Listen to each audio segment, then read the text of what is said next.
Olá, meus irmãos, paz e graça, estamos de volta em nossa jornada de autoconhecimento e autorresponsabilidade. Após meditarmos sobre o nosso coração, o quanto o Senhor o conhece e o sonda, no Salmo 139, e depois entender o quanto ele é enganoso, no livro do profeta Jeremias, capítulo 17.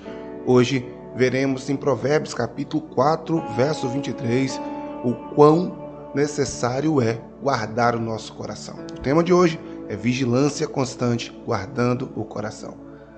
Salomão nos aconselha dizendo: acima de tudo, guarde o seu coração, pois dele depende toda a sua vida. Queridos, o coração nas Escrituras é mais do que um órgão físico, é o centro das emoções.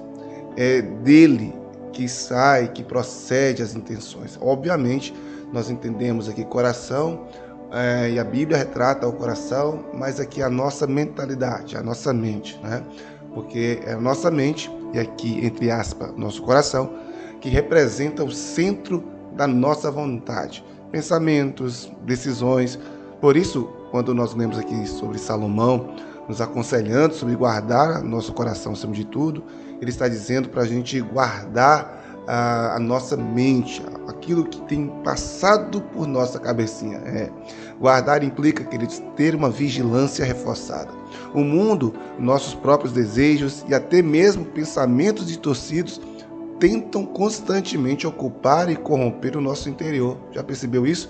A negligência nessa vigilância, queridos, pode resultar em atitudes, palavras que podem gerar ou refletir mágoas, inveja, orgulho e outras contaminações que possam surgir. Lembra do que Jesus disse? Que o que contamina um homem não é o que entra, mas é o que sai, do coração. Uma pessoa machucada machuca, uma pessoa ferida fere, meus irmãos. Carl Jung, que é um dos psicólogos mais influentes, diz que quem olha para fora sonha, quem olha para dentro desperta. E essa frase, meu querido, reflete muito bem o chamado bíblico de não apenas reagir ao mundo exterior, sabe? Mas voltar-se para dentro e observar quais as intenções mais profundas que estão em nosso coração, na nossa mente. Assim permitimos que Deus as revele e as corrija. Ninguém consegue vencer o inimigo que não conhece, que não sabe que tem, né? Eu acompanho casais e acompanho pessoas constantemente no ministério pastoral e vejo o quão desafios as pessoas enfrentam simplesmente porque elas têm condutas, comportamentos, pensamentos que às vezes são nocivos para suas relações e que eles mesmos não percebem o nível disso, né? Por isso que guardar o coração, portanto, é um exercício que precisa ser feito todos os dias.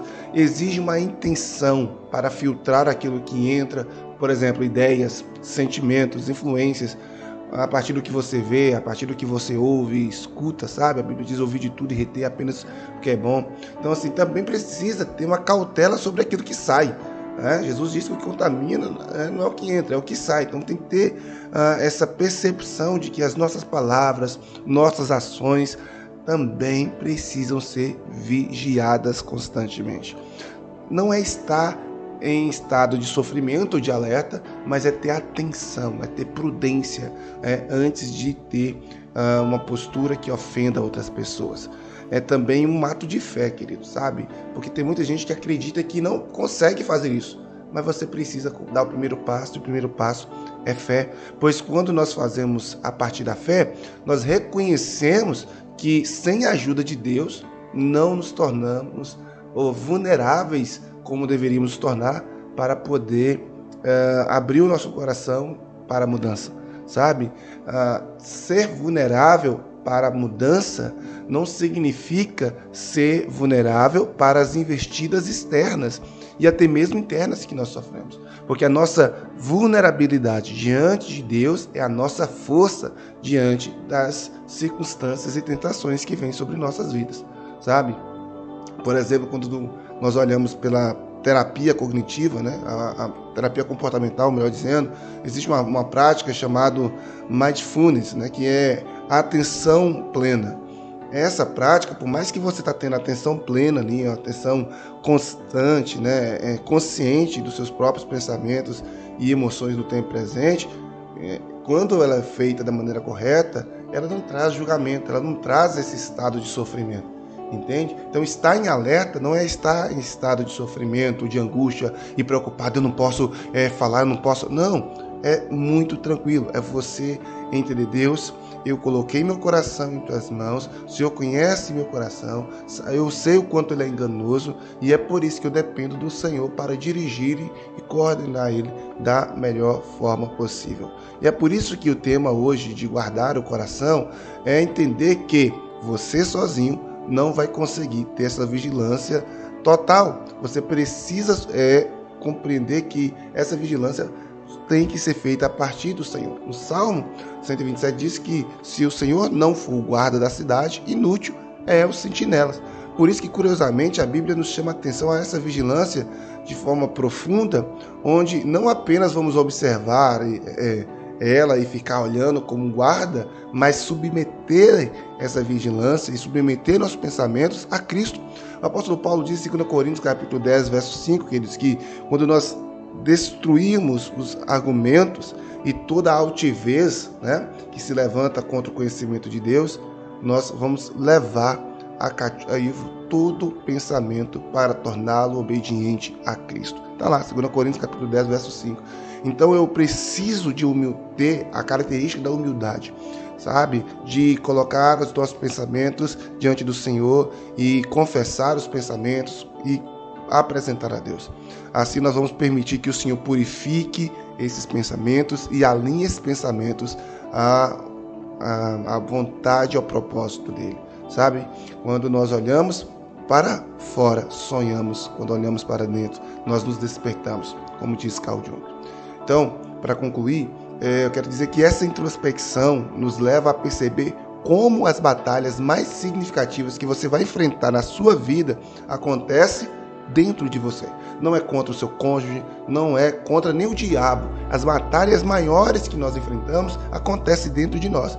E a vitória que você vai ter começará a partir do momento que você guardar seu coração, tanto das ações externas que tentam machucá-lo e feri-lo, quanto os seus próprios pensamentos. Porque a Bíblia diz que o Satanás só nos tenta a partir daquilo que nós desejamos, né? A nossa própria cobiça é que nos leva à tentação. Por isso, a nossa ação prática de hoje é muito objetiva e muito clara. Você vai reservar um tempo após terminar de ouvir esse áudio. Por favor, faça isso. Anote no seu caderno que está te acompanhando, aí em nome de Jesus, quais têm sido seus últimos pensamentos. Sabe? Quais têm sido os principais pensamentos que têm passado na sua mente? Anote pelo menos 5. Talvez fale: pastor, mas eu penso tanta coisa. Pois você vai parar um tempo e vai analisar quais têm sido os 5 principais pensamentos que reiteradamente têm passado por sua cabeça, né? E você vai anotar esses pensamentos. Pode ser uma intenção, uma motivação, uma lembrança ou qualquer outro que você deseja entregar ao Senhor. Depois que você fizer isso, você vai orar ao Senhor. Fala: Deus, esses pensamentos têm passado constantemente na minha cabeça e eu preciso entender o porquê, me orienta, me direciona. E depois que você orar a Deus, apresentar ao Senhor, se você sentir liberdade, compartilhe com seu cônjuge, compartilhe com alguém da sua confiança, conosco, se você quiser, mande sua mensagem ou marque a sua visita, que nós estaremos orando juntos para que Deus te ajude a gerenciar, tá certo? Vamos fazer uma oração rapidinho. Senhor, mostra-nos o nome de Jesus quais têm sido as intenções que têm guiado os nossos pensamentos, Deus, nossas ações. Senhor, seja quais forem, que o Senhor possa guiar, que o Senhor possa purificar os nossos pensamentos. Ajude-nos, meu Pai, nessa vigilância, Deus, em montar guarda, para que os nossos pensamentos possam estar passando Pai amado, pelo seu crivo, possa estar sendo purificado pelo Senhor, e assim, Deus, a partir daquilo que nós pensamos, nós possamos agir coerentemente com as Sagradas Escrituras e com os princípios que o Senhor tem nos orientado nessa jornada. Em nome de Jesus, nós oramos. Amém e amém. Que Deus te abençoe. Até amanhã, no nosso quarto dia, onde nós estaremos falando sobre o espelho da palavra. Ver e praticar. Vai ser bênção. Te aguardo lá. E não esqueça de compartilhar esse link, esse vídeo, curtir. Se você não é inscrito, inscreva, acione o sininho para você não perder nenhum dos dias que ainda estão por vir e que vão ser abençoadores. Até lá. Tchau.